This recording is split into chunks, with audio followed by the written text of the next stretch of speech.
rotating the substitutions, making the subs at the right time, you know what I mean? Stuff like that. Because it's my belief, Deluded, that the manager has everything within his capability. That's mine as well. Look what you got.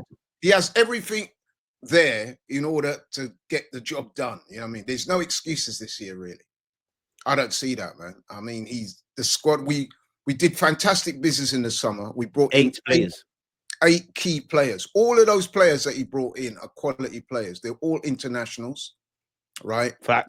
So, and they all are, if not upgrades, but they're significant, you know what I mean, in terms of talent.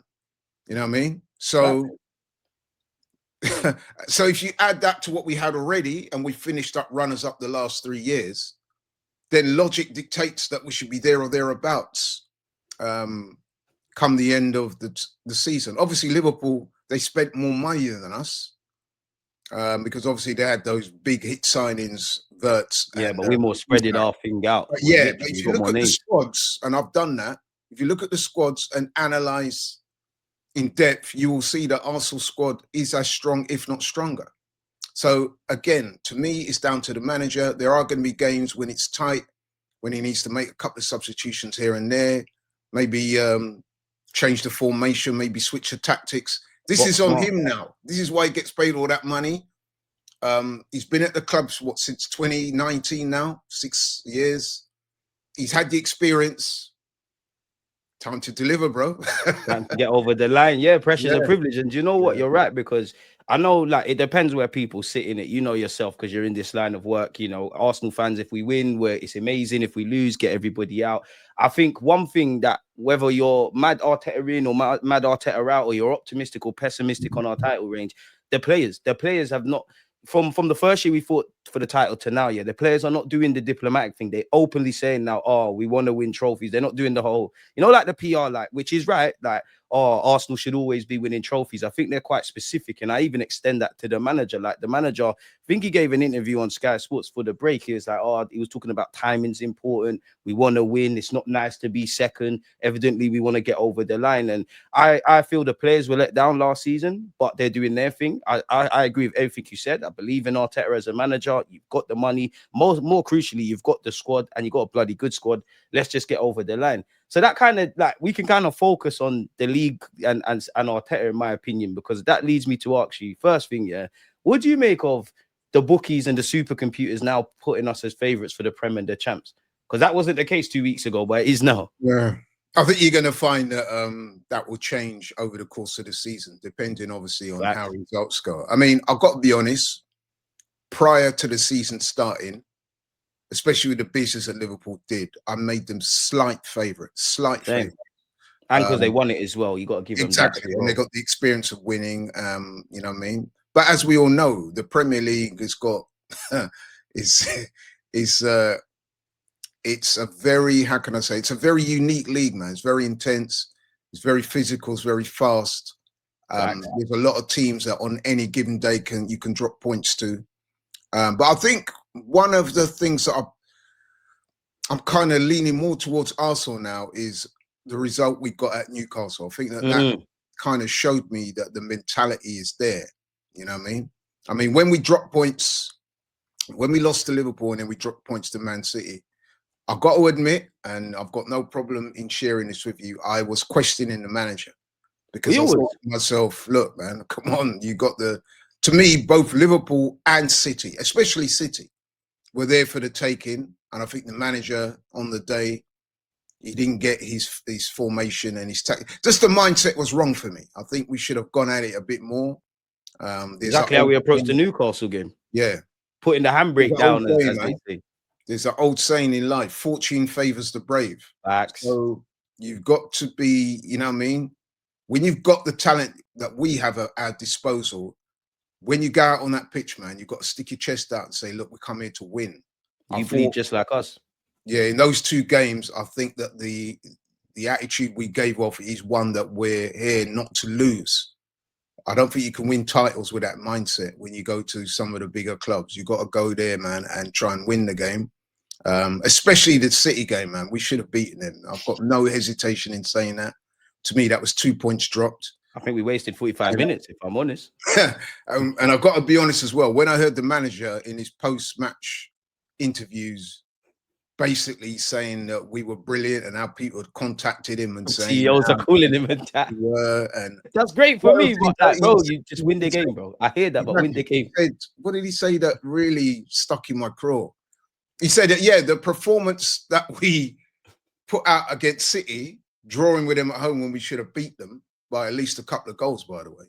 He said that that performance was better than the one last season when we beat them 5-1. I thought, come on, bro, that is pure cap.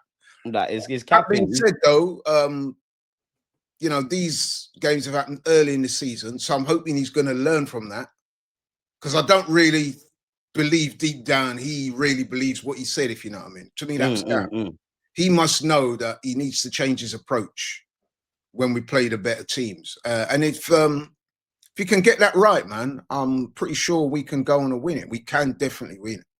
I think it's a 3-horse race.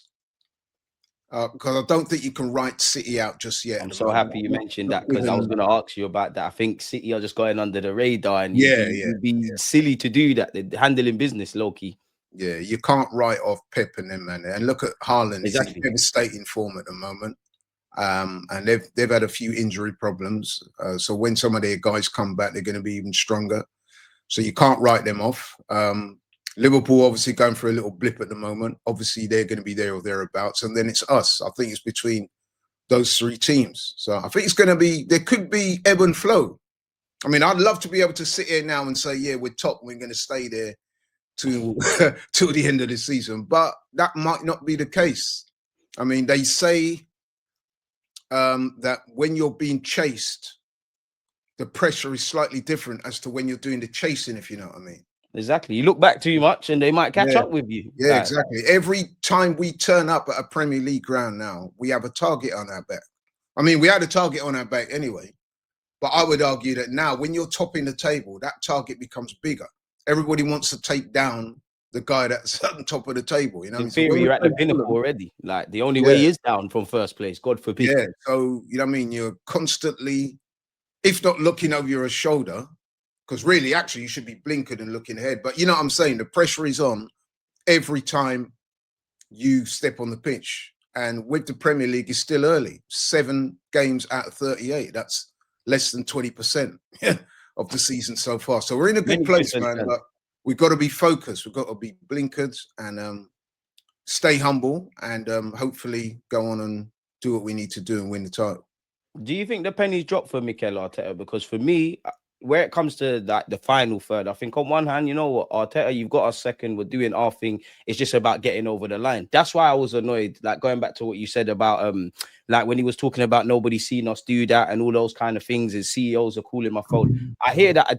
I don't disagree with that, because I haven't seen Pep camp in the way he did. But on the other hand, if we want to get over the line, we need to move past that and consider, okay, you did that, but it's a results-driven business. We need points on the board kind of thing. And I know in Mikel Arteta's mind, he must be look at that Newcastle game and think, just like what you said, Anfield, could you have been a bit more, you know, attacking-centric or gone for it a bit more? Definitely, I would say for 90 minutes against City, that's where I think the pennies kind of dropped. So it leads me to ask you, like, do you think the pennies dropped for him? Because I do think everything's clicking. It's above my pay grade, but for me, I still think we got our defensive principles, all the stuff that's made us all right. But, you know, whether it's just putting Eze in his role, making subs when you need to make subs, going for it kind of thing. I think like we're seeing what I want to see in the final third, to the point where previously, up until the Newcastle game, so like, if I look at the start of the season and then blank off Newcastle, Olympiacos and West Ham, I was very critical on Arteta in the final third. But in those 3 games, for me, and I don't know if it makes sense to you, it's more of a thing of, do you know what? He's doing his thing. It's the players not taking their chances, isn't it? Like Eze should have had a couple. Trossard could have had a couple. Gyokeres could have had a couple. Like, do you think the pennies dropped for him now in that regards? I hope so. I mean, like I said, I was disappointed in some of the post-match comments. But I think that could also be down to managers don't like to give too much away. So if he has made an error of judgment, he's not going to, well, most managers, unless you're Ruben Amorim, they're not going to come out and say, yeah. He's got interviews every week, that one. Yeah, but I mean, on the one hand, Amorim gets applauded for his so-called honesty, but then yet people say, well, how can you say that? Blah, blah. Yeah, I mean, you're never going to get that. if anything, if he does make an error, he's the kind of person that will double down and say, no, you know what I mean? I got it right, whatever. They blame the ref for, you know what I mean? Something Bring like out the statistics and that. But he's obviously a deep thinker. He's obviously one of those guys that is very meticulous in his approach. So I would have thought that when Arsenal don't get the desired result, so for example, the Man City game is an example, I reckon that deep down he will know that there are certain things he could have done in that game. 100. That if he gets the opportunity again, he won't make the same mistakes. I honestly think or hope that will be the case because, like I said, you know what I mean, if you're going to win a title, there are going to be games where you're going to have to, you know what I mean, show a bit of flexibility, be attack-minded, or know when to be attack-minded. You know what I mean? You can't just... What smart. Yeah, exactly. So you got to adapt, you got to be flexible, you can't be rigid.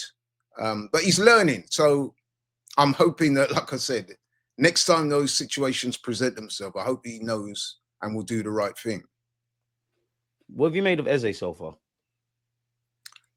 You know what? I'm a bit biased when it comes to Eze, man, because I love him as a player, man. You know what I mean? Same. That's why I'm trying to ask someone else.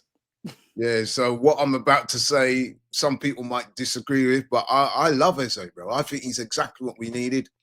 Yeah, man, he's a brilliant player. I would pay money to watch him play. He's the kind of guy that, you know what I mean, I would pay money, extra money to watch him play. I love his ability on the ball. I love how sometimes he can make the game look so simple.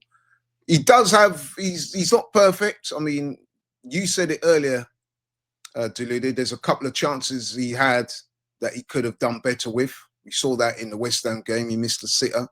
And I was like, right, how did a player of his ability miss an opportunity like that? He should be burying that, you know what I mean? But then there were other moments in that game, man, where he was sheer class.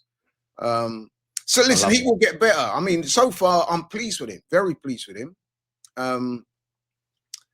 So far, I think he's got like 1 goal and 2 assists. That could be more. But he will get even better. He's warming. I mean? Yeah, he's warming to the task. He's another one of those players. Gyokeres is the same. They're adapting to Arsenal. And Mikel Arteta has a particular way of playing. So I think, for example, at Palace, he would have been given more license to roam and do his thing, whereas Arsenal and under Arteta, they're a little bit more rigid, a bit more, the football is a bit more controlled. So, you know, certain places and all that. Exactly. That will take him. And then, of course, there's the position. At Crystal Palace, he was more of a 10. And like I said, given license to roam. There may be times there will be a lot of times that Arsenal he'll play on the left wing or the left 8. So, you know what I mean? It's a different type of setup. So you'll have to get used to that. But listen, man, I'm a big fan of his. I think he's a potential game changer for us. And I enjoy watching him play. So I'm going to be a little bit biased. But obviously he can do better. And I'm sure he will do better. Crucially, he will do better. Do you think he's bad news for an Ødegaard and Nwaneri? I know Ødegaard's got injured, which is a bit annoying because I feel like he was finally starting to come into his own with his cameo against Newcastle and Olympiacos, and obviously he's got injured. And I know on one hand it is a big season and there's injuries and we need a big squad. And I do think fans cry about depth and cry when we get depth, and then when players are left out of the squad or the 11, that you can't have your cake and eat it type of thing. But you know, Nwaneri, you could argue, should be exposed to more game time, and you know, Ødegaard's been injured. I think that he's come on 3 times, isn't it? Yeah, and exactly. I want to see more of Nwaneri. I think that's why I asked you. We all do, man. Yeah, man. I mean, Nwaneri, for me, I described him last season as the most exciting young talent in the team. I don't think he's one of those guys that can feel a little bit unfortunate. He's not had enough minutes this season. To go back to the Eze and Ødegaard thing, though, I do think so. If it was me, I would like to see Eze more in the 10. But let's be honest, when it comes to the manager, if Ødegaard and Eze are fit, 9 times out of 10, he's going to go with Ødegaard. His captain. And I do kind of see where he might be coming from with that, because for the style of football that Mikel Arteta likes to play, Ødegaard might suit that system just a little bit better, insofar as he leads the press better. You know what I mean? He probably gets up and down the pitch a little bit more. But for me, if you want that number 10 to, you know what I mean, be Win your game. persistent, open the game up, you know what I mean, and bring players into play. To me, I think Eze does that better than most, you know what I mean? Better than Ødegaard, in my opinion, in my humble opinion. So, but listen, like I said, you can play Eze in different positions as well to accommodate him.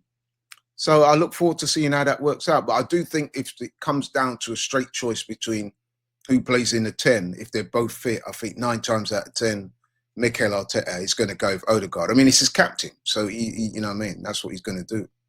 Exactly, and I don't think you're wrong. And one thing that annoyed me is individually, Ødegaard looked better. Again, it's above my pay grade, but I kind of saw that just in terms of form, I saw the Ødegaard I'm used to seeing. But I feel like his role changed. He was more of a floater. He wasn't kind of pigeonholed on that right. As you know, because you've played the game, I know Ødegaard's made a career of himself at Arsenal on the right, but he's left-footed. So like things that on the left-hand side he could do in 1 and 2 touch. Naturally, you're going to take a couple more touches on the right-hand side, and I just think he looked free. And another reason it annoyed me is because we probably all know, like he kind of alluded to, the first choice midfield trio is probably going to be Rice, Zubimendi, and then Ødegaard.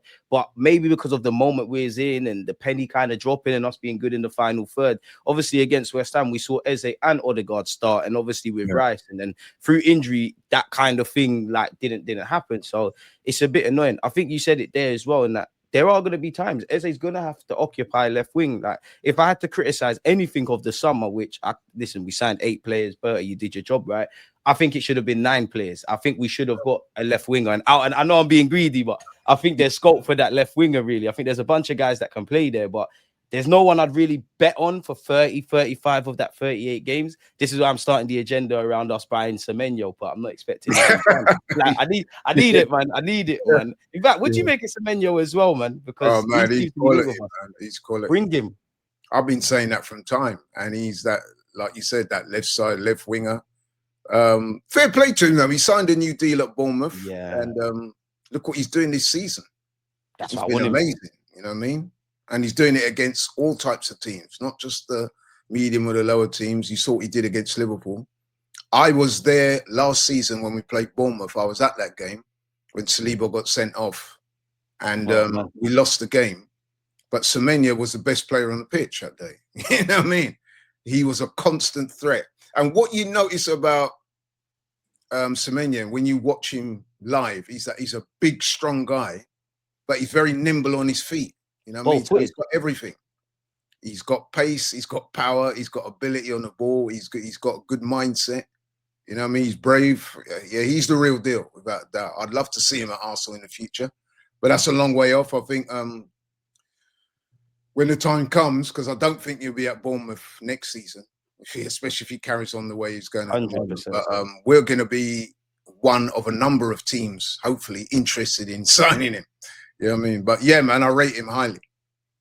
And that's for me. I think if you get me a left winger, I'm not going to hold my breath for January, because we have spent a lot of money. And last season, when we was down to our bare bones, we didn't buy anyone. Hopefully January we're in a better moment with players fit, so I can't see it happening. But it's one for the summer, innit? It all depends on the price. As you said there, you know, he signed a new deal. I think they were quoting 70-odd million. It's been linked with us, been linked with Liverpool, been linked with Spurs as well. And apparently Spurs actually made an inquiry in the summer, so we'll have to see. But away from everything, just the fact that I think his story, and I know I shouldn't necessarily care about this, it kind of is similar to Eze's, in that they've been through the lower leagues, they're Arsenal fans. He actually had a trial at Arsenal and it didn't work. It just makes too much sense. And it's a bit weird because Semenyo looks a lot older than he actually is, in my opinion. The man's 25. So there's a lot of kind of resale value and all that jazz. Bring him, man.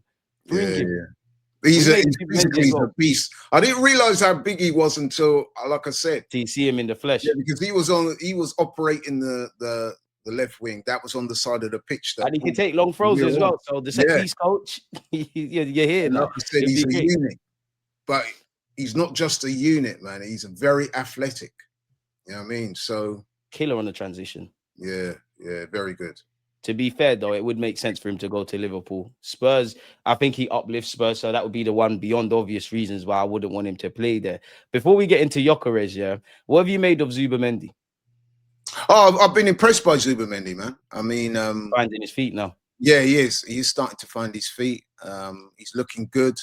Because there was that issue. I mean, Zubimendi, you all know yourself, he's not the most physically imposing. There were some people who were saying that if you're going to play in that role in midfield at Arsenal. You know what I mean? Is he going to have the physical abilities, you know what I mean, to cope with the demands of the Premier League? We all know how physical it is, how intense it is, you know what I mean? And there have been 1 or 2 games where he looked like he might be struggling a little bit. But overall, I think he's done really well. And of course, he scored that worldie as well, so he can score goals. So, yeah, I've been impressed with him, man. I've been impressed. Do you think he's an upgrade on Partey, or is it too early for you? I think it's too early to say that, man. I was a big fan of Partey. It's too early to say that, but I do think that Zubimendi brings certain qualities that maybe Partey didn't have, and vice versa. True. I think Zubimendi is probably a little more adept on the ball.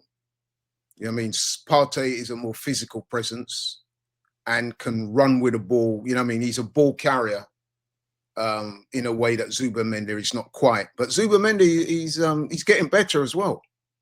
So it's a bit early to say, but I'm happy with him for sure. I don't disagree with that, man. It is early. I agree with one of the points you made in that there were some games where I kind of think it was like welcome to the Premier League. I feel a lot of players going to come off at Liverpool away. I think Zubimendi needed to come off. I actually think Man United was a bit of a culture shock.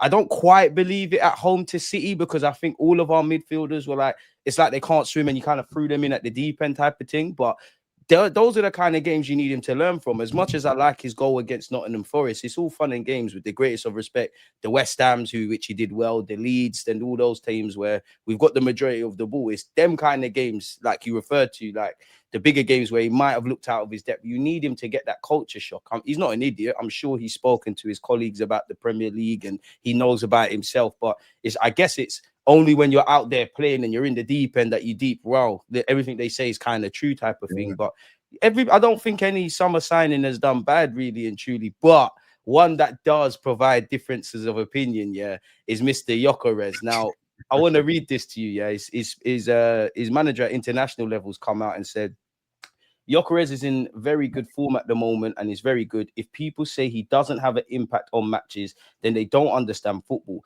and don't have a clue about football. He creates space for other players, works on the ball and makes runs. It's excellent. It's excellent and he scores goals almost all the time. So he has an impact and has been very good. It's always nice as you need time when you come to a new club. And he did actually go as far as to say, if you don't know what he brings to the table, you don't understand football. So it's like, what do you make of that?